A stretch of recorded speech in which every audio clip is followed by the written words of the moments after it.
San Apolinar de Ravenna, obispo y mártir, muerto en el año 78, 23 de julio. Se daba antiguamente el nombre de Pasión a los documentos hagiográficos que relataban el martirio de los santos. Poseemos variadas y antiquísimas pasiones. De la de San Apolinar entresacamos el presente relato, por el que sabemos que San Apolinar fundó la iglesia de Ravenna por encargo del mismo San Pedro, que obró portentosos milagros y que alcanzó la palma del martirio imperando Vespasiano. De ello da fe el doctor de la iglesia, San Pedro Crisólogo, sucesor de nuestro santo en la sede episcopal raveniense desde 432 a 452, y celoso guardián de su memoria entre los fieles. Los diálogos que reproducimos han de considerarse como mera expresión literaria, detrás de la cual se esconde la realidad de una vida muy semejante en su santidad a la de todos aquellos primeros apóstoles que formaron el núcleo inicial de la Santa Madre Iglesia. Una vida plenamente saturada de Dios y digna de ser coronada con las glorias del martirio. Obispo en Ravenna. Fiel y fervoroso cumplidor del precepto de Jesucristo, id y enseñad a todas las gentes. San Pedro, príncipe de los apóstoles, envió por todo el orbe celosos operarios a trabajar en la viña del Señor. Entre los primeros y más ilustres, cuéntase a San Apolinar, infatigable cooperador del santo apóstol desde su traslado de la sede de Antioquía a Roma. Llegado a las cercanías de Ravenna hacia el año 50, presentóse en casa de un soldado pidiendo hospedaje. Ireneo, que así se llamaba le recibió con cariñosas muestras de afecto, mereciendo que Apolinar le contara llanamente las incidencias del viaje y le diera a conocer los proyectos que se proponía realizar en aquella población. Observando en el militar creciente interés por cuanto oía, invitóle a desechar el falso culto de los dioses y a abrazar la religión cristiana, cuya doctrina le expuso. Replicóle Ireneo: si el Dios que me predicas, oh extranjero, es tan poderoso como dices, suplícale que devuelva la vista a mi hijo, y creeré todas esas doctrinas que tan ardorosamente proclamas. Trajeron al ciego, y hecha sobre sus ojos la señal de la cruz, recobró la vista, con gran admiración y asombro de los muchos curiosos que allí se habían congregado para contemplar de cerca al extraño forastero. Este inesperado prodigio influyó favorablemente en el ánimo de los circunstantes, los cuales se prestaron a escuchar las admirables enseñanzas del santo. Ante el gobernador. Hallábase Ireneo al día siguiente en casa de un tribuno militar, amigo suyo, y cuya mujer, por nombre Tecla, padecía una enfermedad que los médicos reputaban incurable. Después de oír las angustiosas palabras del tribuno, dijo Ireneo: «Oye, tribuno, hospedo en mi casa a un forastero que ha curado la ceguera de mi hijo sin auxilio de medicamentos y que puede devolver la salud a tu esposa». Llamado Apolinar, curó de cuerpo y alma a la enferma, en virtud de lo cual convirtiéronse a la fe de Cristo el tribuno con toda su familia y numerosos amigos. Desde entonces vivió el santo en aquella casa, convertida en centro de su actividad apostólica, donde secretamente se reunían cuantos deseaban oír al predicador del Evangelio. No faltó quien incluso le confiara la educación cristiana de sus hijos. De este modo se formaba en Ravenna una cristiandad floreciente atendida por 2 sacerdotes, Aderito y Calócero, y 2 diáconos que el santo ordenó, Marciano y Leucerio. Los 4 vivían en común bajo la inmediata dirección de Apolinar. Pronto la fama de se esparció por toda la población y los paganos, temerosos de que el culto de los dioses se extinguiera, prendieron al santo obispo para llevarlo a presencia del gobernador Saturnino. Influido ya por las acusaciones de los idólatras, condújole al Capitolio de Ravenna para interrogarle en presencia de los sacerdotes de los ídolos. «¿Qué intentas hacer entre nosotros?», preguntó el gobernador. «Predicar la fe de Cristo», contestó el santo con decisión. «¿Y quién es ese Cristo al que quieres predicar?». «Es el Hijo de Dios, el que ha dado vida a cuantos seres existen. Según eso, ha sido enviado para destruir el culto de nuestros dioses, ¿verdad? ¿Desconoces quizá el nombre del gran Júpiter que mora en el Capitolio y a quien debes invocar con temor?». Ignoro en absoluto quién sea ese Júpiter de que me hablas. Que se venga con nosotros, dijeron los pontífices al juez, y podrá contemplar la magnificencia del templo y la hermosa estatua de nuestro Dios poderoso y temible. Que venga, pues quiere conocerlo. Accedió el juez y acompañaron a Apolinar al templo. Al ver la espléndida construcción, sonrió y dijo a los presentes en tono compasivo: «¿De esta magnificencia y de estos adornos os enorgullecéis? Más os valdría vender todo eso y repartir su precio entre los pobres, en vez de dedicar tan cuantiosas riquezas al culto de los demonios». Los idólatras, ciegos de furor, amotinaron al populacho contra el santo. Sacaron a este violentamente de la población y lleváronle a rastras hasta la orilla del mar. Allí, tras un brutal apaleamiento, le dejaron abandonado y medio muerto. Sus discípulos le recogieron al amparo de la noche y lleváronle a casa de una piadosa viuda. Los solícitos cuidados de ésta le devolvieron poco a poco la salud. En cuanto se halló totalmente restablecido, dirigióse a Chiusi, hoy Toscana, instado por un tal Bonifacio a cuya hija posesa curó milagrosamente. De allí fue a Emilia para volver luego a Ravenna. El excónsul Rufo. Vivía a la sazón en Ravenna el excónsul Rufo. Habíale concedido el cielo en el ocaso de su vida una hija en quien cifraba todas sus esperanzas y a la que amaba entrañablemente, pero una maligna y gravísima enfermedad pugnaba por arrebatársela. Amargado por el dolor, envió al siervo de Dios un mensajero para que expusiera su triste situación. Estaba convencido que solo el santo podía remediarla. Acudió a Apolinar, mas llegó a casa del noble patricio cuando la doliente fallecía. El angustiado padre exclamó inconsolable: «Ojalá no te hubieras llegado a mi casa, Apolinar, pues Júpiter no hubiera vengado el desprecio que le hice al confiar en la virtud de tu Dios». Y luego, descorazonado por el dolor de aquella irreparable pérdida, añadió: «¿Qué puedes hacer ya por ella?». «Ten confianza, Rufo», respondió el santo. «Promete dejar a tu hija en absoluta libertad de seguir a Jesucristo, y él hará lo que conviene». «Mi hija ha muerto», suspiró el excónsul, «pero si por uno imposible volviera a la vida, no sería yo quien me opusiera a sus deseos. Aunque hubiese de abandonar mi casa por seguir los consejos y los ejemplos de su libertador, accedería de todo corazón a ello». Triste y desoladora era la escena de dolor que aquel hogar presentaba. El más profundo silencio, solo interrumpido por los sollozos, reinaba en torno de la difunta. Acercóse el santo obispo al lecho y elevó a Dios esta plegaria: «Señor, tú que concediste a Pedro el don de milagros, da a su discípulo el de resucitar a esta tu criatura, pues te confieso por único Dios». Y tomando de la mano el cadáver de la joven, le dijo: «En nombre de Cristo, levántate y confiesa que no hay más Dios verdadero que el de los cristianos, en cuya virtud vuelves a la vida». Y levantóse la doncella y con voz segura exclamó: «Confieso no haber más divinidad que la que predica este hombre». Los presentes quedaron atónitos, mas luego, llenos de alegría, convirtiéronse a la fe y con ellos hasta 300. El santo, después de catequizarlos, administró a todos el bautismo comenzando por Rufo y su hija. Ante el vicario imperial. Rufo amaba a su bienhechor y le seguía, aunque en secreto por temor al César. Su hija habíase consagrado al Señor con el voto de castidad. El rápido desenvolvimiento del cristianismo en Ravenna alarmó nuevamente a los paganos, sobre todo a los sacerdotes de los ídolos, cuya influencia había disminuido desde la llegada de Apolinar. Elevaron sus quejas al emperador Vespasiano y éste, por complacerlos, ordenó a su vicario de Ravenna que públicamente interrogara al extranjero para averiguar la verdad de la acusación. Hízolo así Mesalino y entablóse el siguiente diálogo. «¿Cómo te llamas?», preguntóle el delegado imperial.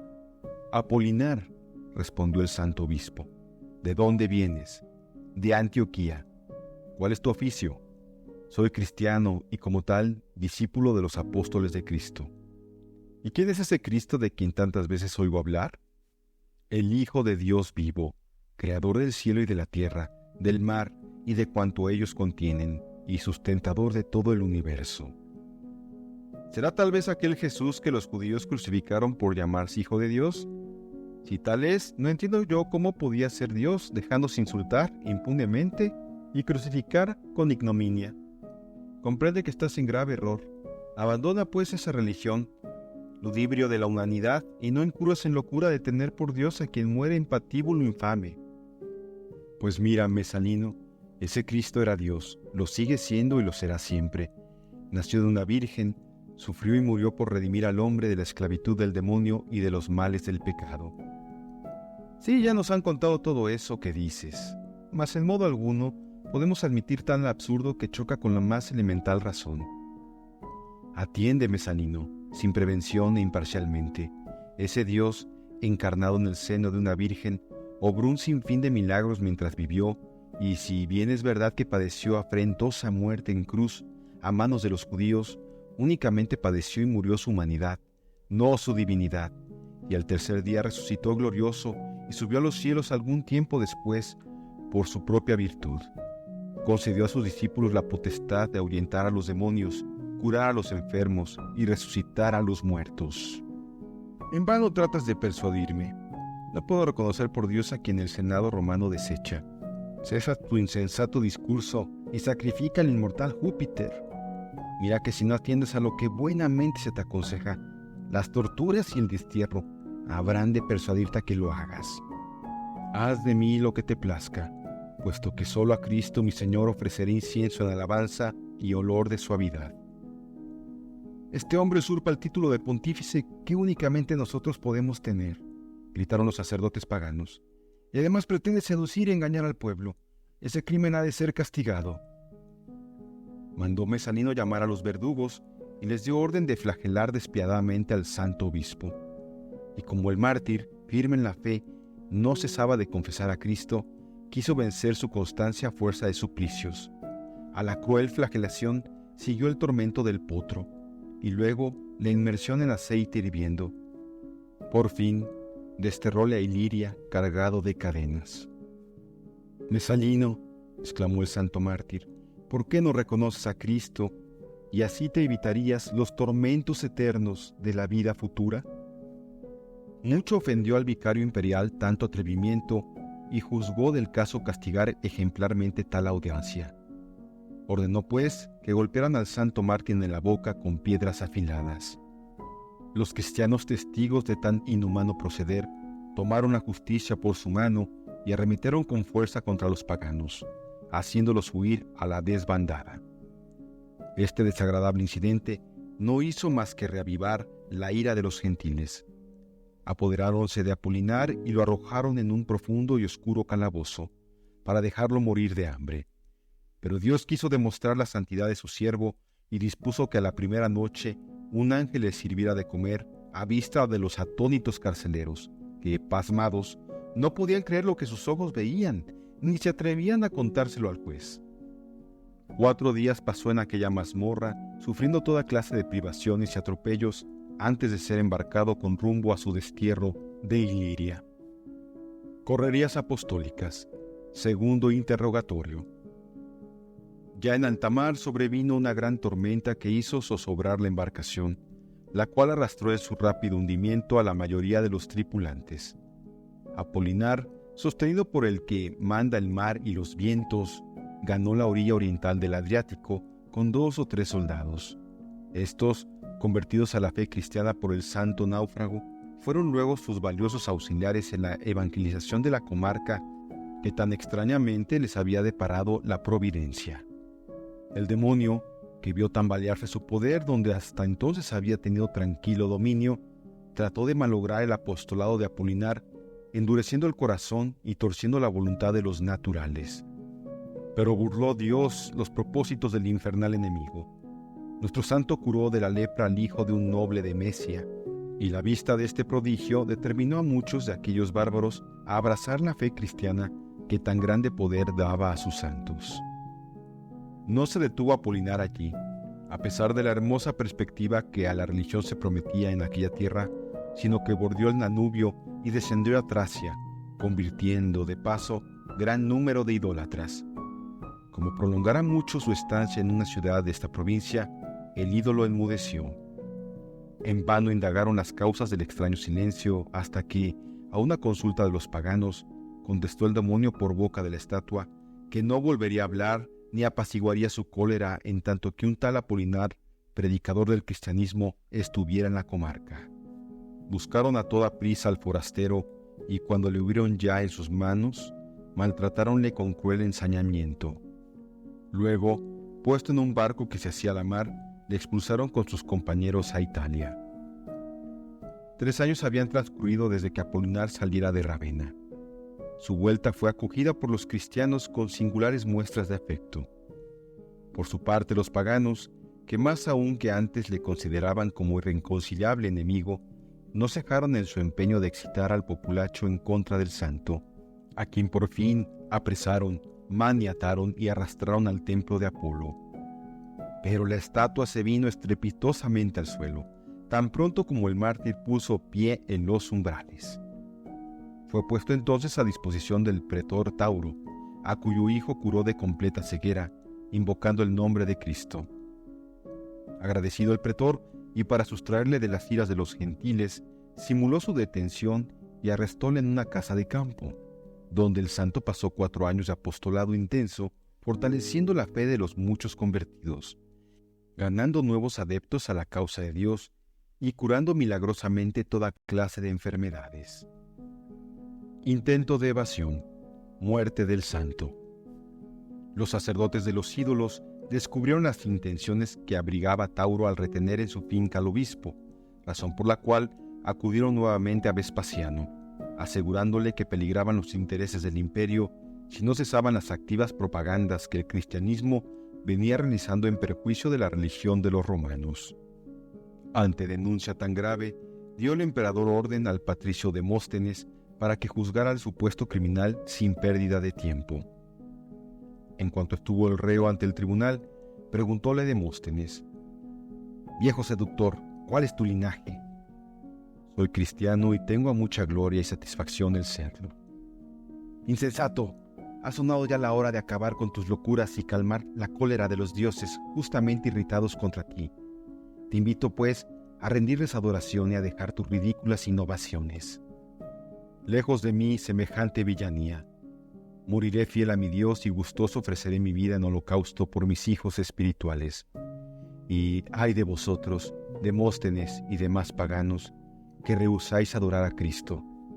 Las llamas eternas del infierno serán el galardón que premie el culto que dais a los demonios, personificados en vuestras estatuas». Exasperó al juez confesión tan valiente. Confió la custodia del reo a un centurión, mientras él ideaba nuevos géneros de tormentos que acabaran con la vida del santo mártir. Pero el centurión, que era cristiano, aunque no manifiestamente, pensando prestar un servicio a la fe que profesaba, propuso al detenido un plan de evasión. Aceptó Apolinar con la mira puesta únicamente en la extensión de la fe y realizóse la aventura a medianoche. Pero otros eran los designios de la divina providencia, que quería recompensar los trabajos de su siervo. Estando ya fuera de la población, reconocieronle unos espías paganos que andaban en su busca, y le prendieron y apalearon tan bárbaramente que le dejaron por muerto. Recogido por sus discípulos, fue llevado a casa de un leproso, donde vivió aún 7 días. Allí predijo a los cristianos grandes persecuciones contra la iglesia, las cuales serían seguidas de la más completa calma. Murió el atleta de Cristo el 27 de julio del año 78, y su cadáver fue enterrado en Clase, hoy día Clase Fuori, arrabal de Ravenna. Junto a su sepultura se reunían los habitantes de la ciudad en circunstancias en que se había de prestar solemne juramento, y al efecto extendían las manos sobre la tumba que guarda las reliquias de su glorioso apóstol. Reliquias de San Apolinar. Conócese desde muy antiguo la historia de estas reliquias.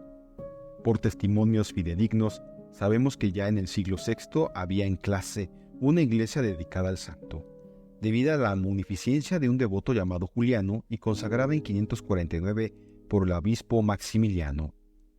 Un siglo después, otro obispo por nombre Mauro del 642 al 671, colocó las reliquias en medio de la iglesia y grabó su historia en láminas de plata. Reconociéronse los sagrados restos en 1173, en el pontificado de Alejandro III, y en 1511 en el de Julio II, al ser restaurada la tumba. Cuando en el siglo XVI los religiosos de San Apolinar de Clase se trasladaron al convento de San Romualdo de Ravenna, llevaron secretamente las reliquias de su ilustre patrón y las depositaron en su iglesia. El cabildo de la catedral las reclamó alegando que los restos de su primer obispo pertenecían de derecho a la iglesia metropolitana por él mismo fundada. Llevado el pleito a Roma, ganólo el cabildo y en 1654, por decreto de la Sagrada Congregación de Ritos, fueron transportadas las reliquias definitivamente a la antigua basílica y depositados en la cripta, debajo del altar mayor.